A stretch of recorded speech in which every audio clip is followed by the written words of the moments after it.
What's good, y'all, and welcome back to another edition of Mr. Fitzgerald's biology class. Hopefully I didn't scare you away with the length of the last video. I'm sorry, I really just wanted to give you some extra practice and some extra looks while I was doing some problems to help walk you through it. Today we're going to continue that mindset of practice, so I'm going to be using the whiteboard a lot to kind of walk you through some of these problems and also talk about a new concept called incomplete dominance as well. So let's kind of dive right in because there's a lot of stuff to cover. All right, so a good example of a practice question that I'll kind of ask on a test or a quiz or something like that. In flowers, purple is dominant to white. A homozygous dominant parent is crossed with a heterozygous parent. What is the phenotypic ratio of the offspring in the F1 generation?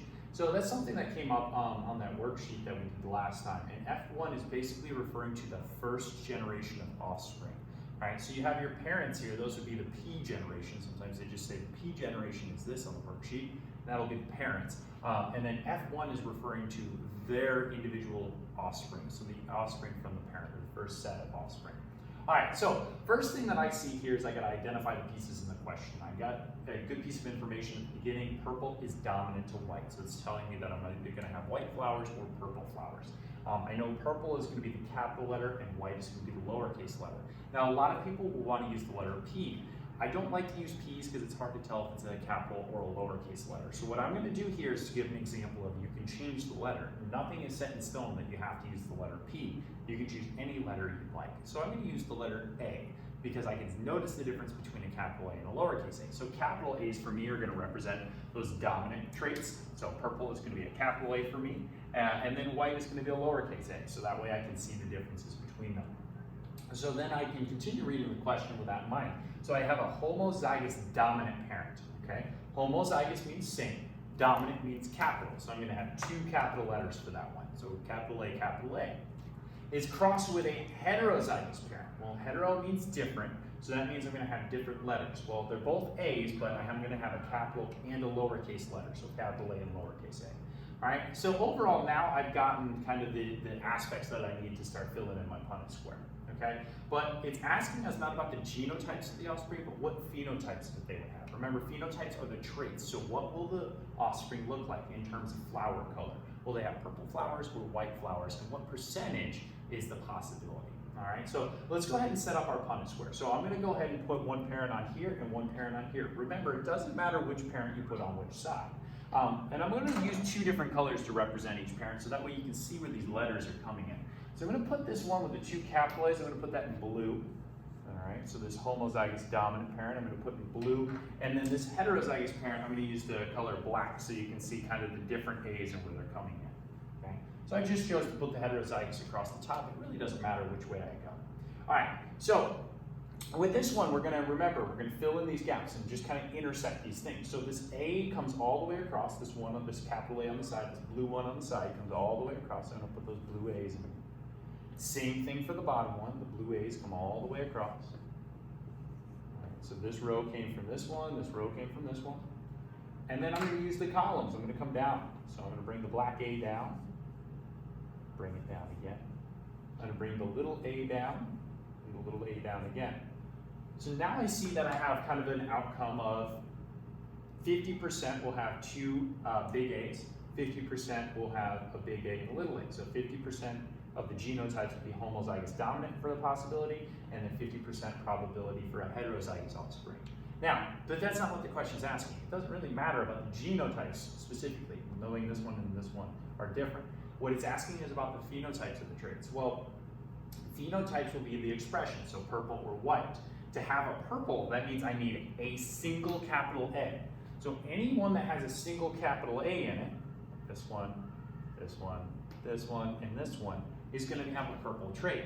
So in all cases, I have a capital A in any offspring that I can produce. So that means all the offspring are going to have purple flowers. It's a 100% chance of that happening. Okay, so that's what we get from this information, is seeing what the outcome is. So we have a 50-50 chance for genotypes, right, for the A's to look different. But questions about its phenotype. What trait will it show? Well, they all have a dominant trait in them, so therefore they're all going to show, it's a 100% chance that will show as a dominant purple trait. All right, now a little bit of a tougher example to work through, and this is another example of where genetics can kind of help you kind of build your critical thinking skills. Okay, so instead of finding the outcome, let's backtrace to see if we can find the parents, okay? So a breeder performs a test cross to determine if the genotype of a black cat, either capital B, heterozygous dominant, homozygous dominant, or heterozygous, capital B, lowercase b, is mated with a white cat. So they want to determine what the genotype is of this black cat. Is it going to be this or this? And how they're going to do that is they're going to isolate something that is double recessive. Okay, so in this case I have a white cat which has 2 lowercase b or homozygous recessive. Okay, now I want to know if the outcome of this cross between this black cat, which I don't know its genotype, okay, so over here I don't know its genotypes, put the black cat there, and the white cat, which I do know its genotype, gives me 50% black cats. So it tells me it's going to give me 50% black cats. All right. What is that genotype? So we got to figure out these question marks here. Now, this is a little backtrack.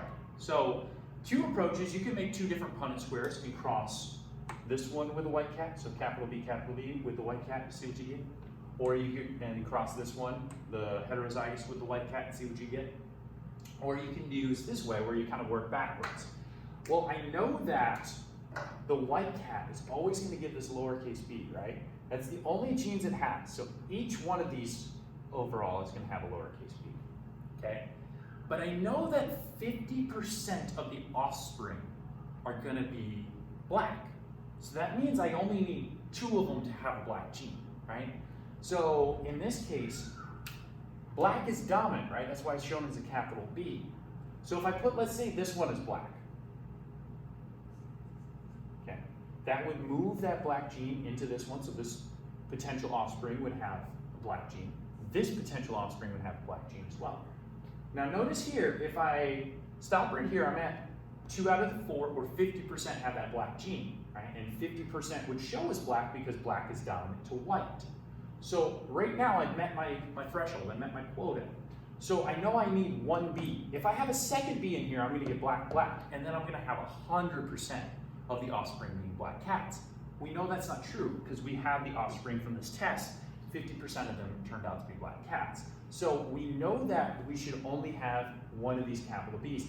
By default then, we know that the second letter has to be a lowercase b, so that way we end up with a white cat as an offspring, right? So that way this is the other 50% being white cats. So it's a little bit of working backwards and kind of knowing this idea of, well, the white cat can only get the lowercase b since it's recessive.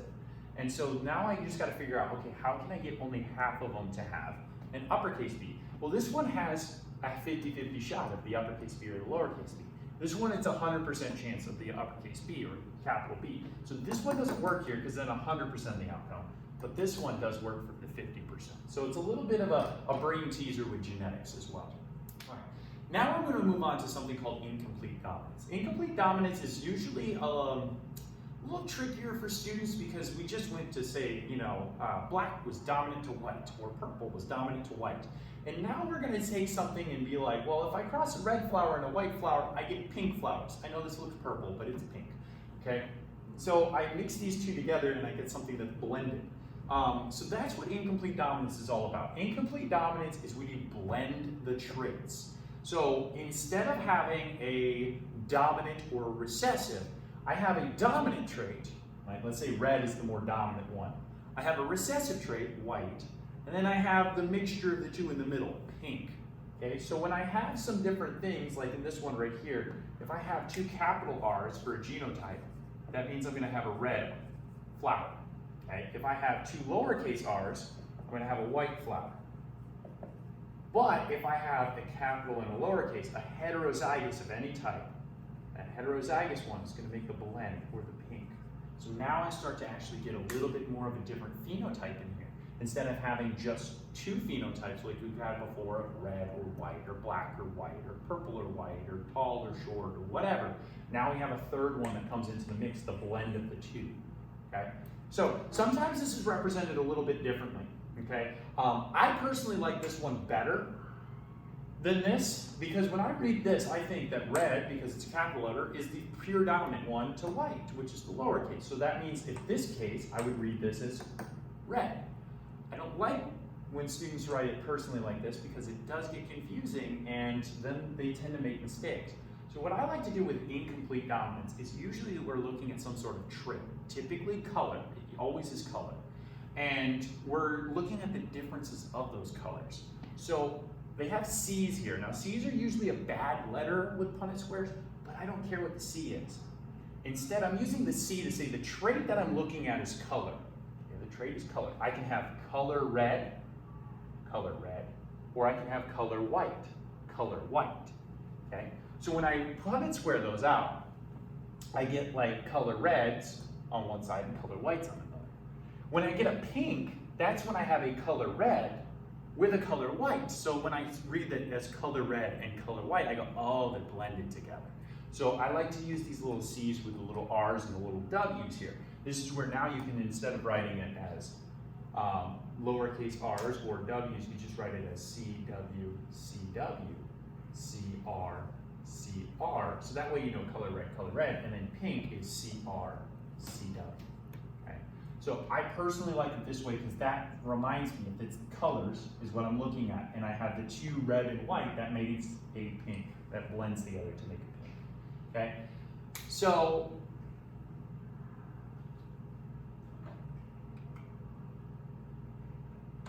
let's try this one out, okay? So we have a true breeding red flower that's crossed with a true breeding white flower, and the offspring was allowed to self-pollinate. What is the phenotypic ratio of the F2 generation? There's a lot going on here. Now we got F2s thrown in there, we got things called true breeding brought in there. So what does this all say? Well, true breeding means that it should be something that is pure. Pure things should be homozygous, all right? Homozygous have the same alleles, so it's gotta be pure. All right, so in this one, true breeding red would refer to the genotype being color red. Both the alleles would represent red because it is true breeding, it's pure. And if it's crossed with a true breeding white, that means it should be color white, okay? So real quick, it's saying that this is allowed to cross and that offspring is allowed to self-pollinate. So we gotta first figure out what the offspring's genotype is, because right now we're only given the parents, we're not given that first offspring, okay? So let's do a little quick cross up here just to figure out what that first offspring is, sometimes called the F1 generation. Okay, so we're gonna figure out what that F1 is. So I'm gonna take my color red, and my color white, and I'm going to crisscross CR, CW, CR. I know I wrote this small, and that was a mistake. CR, CW. A lot of CRs and CWs here. It doesn't matter if you can perfectly read what I'm seeing here, but I know that I'm going to get a CR from each one of these, and I'm going to get a CW. So I know in every case, 100% of the time, when I cross this pure breed with this pure breed, I'm going to get pink flowers, CR, CW, CWs. Okay, so I know that those are pink. Okay, so I have my F1 now. My F1 I know is this, CR, CW, okay?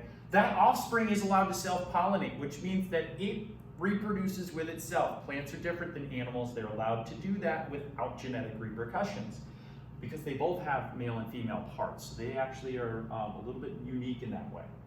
Compared to us. Now, if it's allowed to self-pollinate, that means it's going to have that CR, CW. That crosses with another CR, CW. Okay, because they got one, right? One cross with itself. So I just rewrite it twice. Now I have to do the crosses. So I'm going to get two CRs here from the two CRs. I'm going to get a CR with a CW over here. I'm going to get a CR coming down with a CW. And why I flip that is because I've already started writing the R first before the W. So in this event where I'm going to have the R with the W, I just kept it consistent. Okay, so the CR, CW. And then the last one, I have the CW with the CW. Okay. So looking at this, I have three different genotypes. I have CR, I have CR, CW, and I have CW, CW. So the colors would be, this one is red, right? So CR, CR makes a red. I know I'm gonna end up with some that are pink, and I know I'm gonna end up with some that are white, because I have three different outcomes here based on the colors. I see CR, CR is red, CR, CW is pink, and CW, CW is white. And it says, what's the ratio? Well, now I just kind of count up my percentages. Remember, 1 square is equal to 25%. So CR would be 25% red. CR I got 2 squares, so that's 50% pink. And then CW would be another 25% white. Okay? So all you gotta do is pretty much just cross them up, add them up, and go. The hardest part about this one is seeing this F2 here, which means that you have to figure out what this cross was first, the F1 generation, and then use this information to find the F2. It is a little bit of a tougher process, okay, when you have multiple things going on, but rewatch the video if you need to, pause, rewind, do all that stuff to feel more confident, and make sure you complete the Bikini Bottom genetics worksheet, which has both incomplete dominance on it, as well as that regular monohybrid cross where one is dominant and one recessive. Make sure you pay attention to what's going on in each one. Feel free to reach out with any questions, and have a great day.